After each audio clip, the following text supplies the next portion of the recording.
আমি তোমার আবারও ভালোবাসবো। হারিয়ে যাওয়া সন্ধ্যার মতো তুমি আমার হৃদয়ে লুকিয়ে আছো।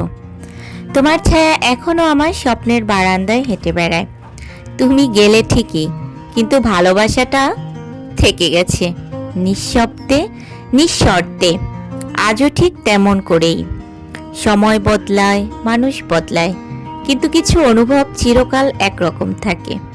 তোমার ফেরার অপেক্ষায় আমি আজও দাঁড়িয়ে আছি, হয়তো সেই পুরনো জায়গাটাতেই, যেখানে শেষবার তোমার চোখে এক চিলতে ভালোবাসা দেখেছিলাম। ফিরে এসো, আবারও ভালোবাসবো তোমায়। এবার হয়তো আরও গভীরভাবে, আরও নিশ্চুপ ভালোবাসায়, যেখানে শব্দ থাকবে না, থাকবে শুধু দুটো হৃদয়ের নিঃশব্দ স্পন্দন। আসসালামু আলাইকুম এভরিওয়ান, সবাই কেমন আছেন? কি অবস্থা সবার? আমি রিপা আক্তার চলে আসছি নতুন একটি ব্লগ নিয়ে আপনাদের মাঝে। আজকে আমি আর লামিয়া মূলত দুইজনে একটু সময় কাটানোর জন্য বিকালবেলা বের হয়েছিলাম। যদিও বিকাল টাইমটা আমি এখন একটু ফ্রি আছি, তো আমাদের বাসার পাশেই খুবই কাছে অনেক সুন্দর সুন্দর রেস্টুরেন্ট আছে। অলরেডি আপনারা অনেকবার ভিডিওতে দেখে ফেলেছেন। তো ওইখানেই আমি আর একটু চা খেতে গেছিলাম, ফাঁকে একটু চটপটি ফুচকাও খাবো, কিন্তু এটা একদম লাস্টে। আগে একটু ঘুরে তো নেই। এই যে এত সুন্দর একটা বিকেল, এটা উপভোগ করতে চাইলে অবশ্যই আপনাদেরকে আমাদের এখানে আসতে হবে। যারা আসবেন শুধুমাত্র তাদের জন্যই ঠিকানাটা বলে দিচ্ছি।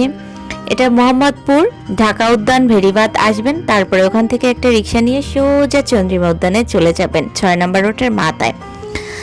এখানে আসলে এত সুন্দর একটা বিকেল আপনারা পেয়ে যাবেন। আর এই যে সাথে চটপটি ফুচকা, বিভিন্ন ধরনের খাবার, মজার মজার খাবার পেয়ে যাবেন। আমাদের এই মামার কাছে গেলেই উনি আমাদের মুখটা চিনে রাখছে, মানে আমাদের সামনেই বোম্বাই মরিচ নিয়ে আসবে আর বলবে মরিচ হবে বেশি। তখন একটা মুচকি হেসে দিয়ে বলি হ্যাঁ, উনি এত লোকের মাঝেও আমাদেরকে চিনে রাখছে। যাই হোক, আমরা আজকে ফুচকা চটপটি এখানে দাঁড়িয়ে খাবো না, আমরা মূলত পার্সেল নিয়ে বাসায় যাব। কজ অলরেডি সন্ধ্যা হয়ে গেছে। সো আমার মাগরিবে নামাজ পড়তে হবে, এর জন্য আর বেশিক্ষণ এখানে স্টে করলাম না। বাই দ্য ওয়ে, আমাদের এই ভিডিওগুলো কেমন লেগেছে অবশ্যই কিন্তু কমেন্টসে জানাবেন। আর নেক্সট একটা ভিডিওতে আবার দেখা হয়ে যাবে। যারা আমার পেজের নতুন, অবশ্যই পেজটা ফলো দিয়ে পাশে রাখবেন। অ্যান্ড আল্লাহ হাফেজ।